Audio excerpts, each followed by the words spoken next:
0, Deportivo B 1, As Pontes 1, Barbadas 1, Laracha 2, Pontevedra 1, Bertamiráns 0, Negreira 0, Arousa 1, Ordes 1, Cultural Areas 0, Boiro 2, Grixoa 2, Somozas 1, Racing Vilalbés 1 e Dorneda 2, Choco 3. Somozas Racing Vilalbés. Comezamos por aí porque a verdade é que hai unha lesión que pode ser moi grave, non? Eu creo que a cara máis amarga do fútbol. Primeiro vemos o vídeo, a reportaxe de Viviana Cabo e despois comentamos.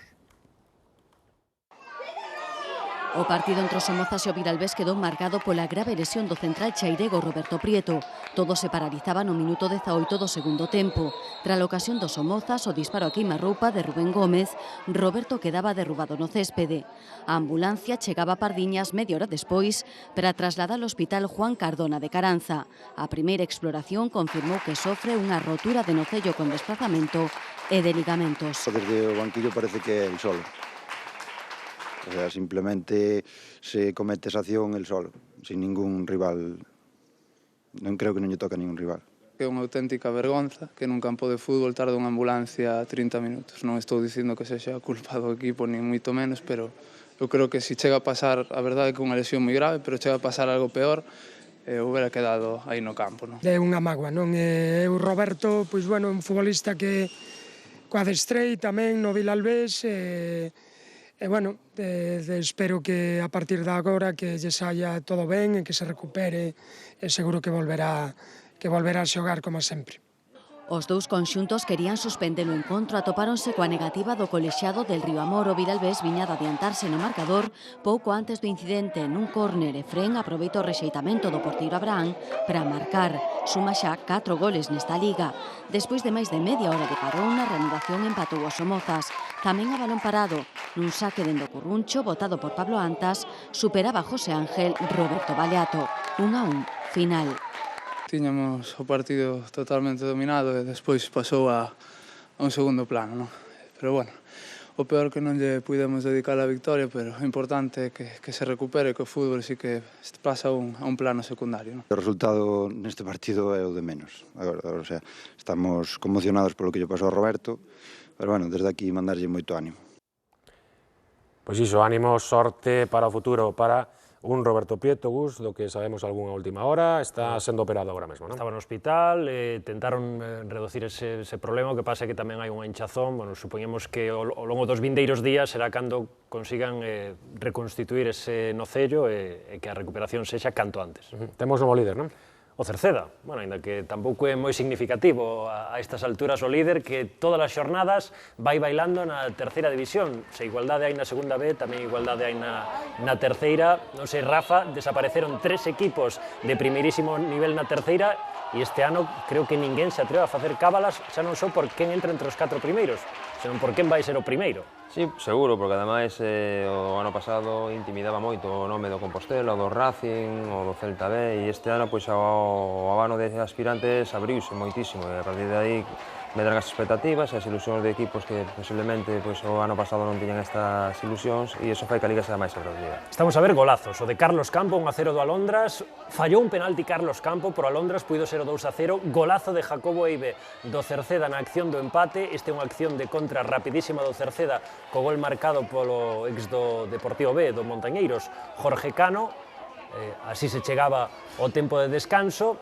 Na segunda metade, esta xogada remata en penalti cometido por Angeriz sobre Mauro, penalti que agora encárgase de transformar Mauro, e a verdade é que foi un partido de vertixe, un partido apaixoante dos que gusta ver. Ese era o gol do empate marcado por Mauro. A afección, que é moi importante no fútbol, e que no Morrazo sempre acode. Ou vai a entrada? O árbitro deixou a lei da vantaxe, este que conduce é Dani, e é o que acaba marcando o que sería definitivo 2-3. A verdade é que se viu un bo partido e temos un bo líder, o Cerceda líder empatado a puntos co Arousa, os dous con 14 puntos. Máis cousas desta xornada en terceira, por exemplo, empate a 2, houve moitos goles desta xornada, neste caso empate a 2 entre Boiro e Grixoa. E que o Boiro chegaba a esta xornada como líder. Hai 2 equipos, gustaríame preguntarlle a Rafa, Boiro e Arousa, recén ascendidos de preferente a terceira, pero que non están a notar para absolutamente nada o salto. E, por certo, vaya golazo. Golazo do Grixoa de Mon. Sí, todo o contrario, penso que non somente non amosan ningún tipo de competición. O Boiro en especial reforzouse importantemente e o Arousa, pois, con algún retoques importante na plantilla, ca moral do ascenso, pois, está unha línea impresionante de triunfos. Un deses reforzos, Rafa, é Iván González. Sí, Iván González, do Lugo, moita pegada, Iván González, Rubén Márquez, o Boiro, a verdad que ten un equipo para aspirar a entrar entre os 4 primeiros con absoluta solvencia.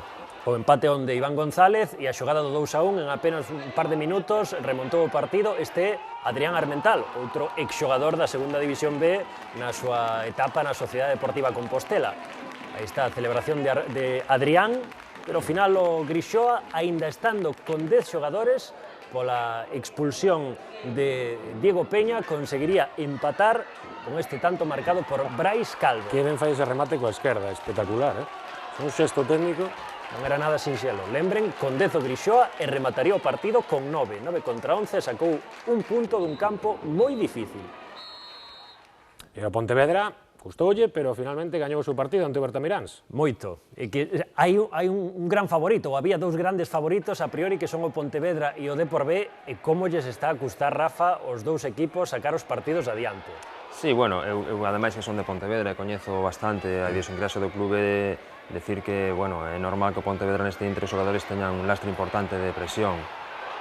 E a verdade é que, bueno, a vitoria de hoxe é balsámica, porque o equipo estaba atravesando unha xeira de resultados que o sumían nun mar de dúbidas, e a ver se a partir de ahora enganchan unha xeira positiva de resultados, porque a verdade é que o equipo presenta solvencia suficiente para estar nos postos cabeceira e notable. O gol marcou no Benja, como vimos, con asistencia de Richie, coas costas. Decíaste antes, grandes favoritos o Pontevedra, que gañou con apuros, e o Deportivo B, que non puido nin sequera facerse cos 3 puntos ante os Pontes. Empatou a 1 e ollo que ao As Pontes anuláronlle un gol. Reparto de puntos en Abegondo entre dous dos equipos favoritos por estar na parte alta da táboa. O Deportivo B comezou o encontro querendo dominar, pero era As Pontes quen chegaba con máis intención á porta rival. Ata que no minuto 12 do partido, Sibidé inauguraba o marcador local con este soberbio lanzamento dende fora da área. A partir de aí as ocasións sucederonse para ambos equipos, pero era o cancerbeiro deportivista quen se empregaba a fondo nos últimos minutos da primeira metade. Teníamos que haber hecho mucho más daño, muchísimo más daño. El equipo tiene que tener otro espíritu. Cuando no tiene el balón tiene que tener otro espíritu, y cuando tiene el balón también. Entonces, hay momentos, la primera parte que sí, alguna vez pues algo en la segunda parte, salpicamos ahí, pero hay que darle continuidad, no se puede esperar a que el rival te regale, no hay que provocar. Tras o descanso, os visitantes amosáronse con máis descaro en apenas un cuarto de hora. Nano conseguía empatar o encontro nesta acción a balón parado. Co 1-1 no marcador no minuto 78, o Deportivo B quedaba cun menos pola discutida expulsión de Roberto ao intentar cortar esta acción das Pontes e que provocaba unha falta a prol do equipo visitante, que tamén protestou a anulación deste gol por fora de xogo tras o rexeitamento do porteiro. Pero ten que estar moi seguro para pitar un fora de xogo dese tipo, non? Unha falta directa desde moi lonxe, e que, bueno, que podía pasar. Nós temos un gran lanzador e o porteiro non conseguiu atrapar o balón, e non o temos que aceptar. Ningún dos dous equipos semellaba conformarse co empate, pero o resultado xa non se movería. Dous partidos máis para acabar, Gus, os triunfos a domicilio do Choco e do Laracha. Si, ademais que un gol desafortunadísimo pro Barbadás, que perdeu por 1-2 na casa diante do Laracha, este gol en propia porta. Non quería facelo, pero bueno, foi un bo remate. Non quería. Pola escadra, sí, de Nacho Currás. Empatou o Barbadás con ese gol de Moisés Pereiro, coñecido de moitos equipos na terceira división, e este acción do 1-2 marcado por Santi Bouza, un Laracha que nas últimas 4 xornadas sumou 3 vitorias e un empate. E por eso está arriba, claro. E rematamos o repaso na terceira división, un campo sempre peculiar, o do Dorneda gañou o Choco por 2-3. Este é a xogada do 0-1, tanto marcado por Albert, o empate a 1 do Dorneda con esa volea de Héctor que lle pasa por debaixo do corpo ao porteiro do Choco, a David Cortegoso, o Dorneda que conseguiría poñerse por diante con este penalti transformado por Cristian Paz, xogador, o vimos ao longo destas dúas últimas temporadas, prácticamente infalible. Pero o mérito do Choco foi que, despois de ir por diante, verse por detrás e outra vez conseguiu reaccionar, empatou co tanto de Robert e conseguiu a victoria no minuto 80 con ese gol, bueno, entre Gerai, autogol, imos dar a Gerai, que foi o que fixo ese definitivo 2-3. Pois quedamos perfectamente informados da actualidade da segunda B e da terceira. Grazas, Gustavo. Grazas, Óscar. Volvemos con Carlos.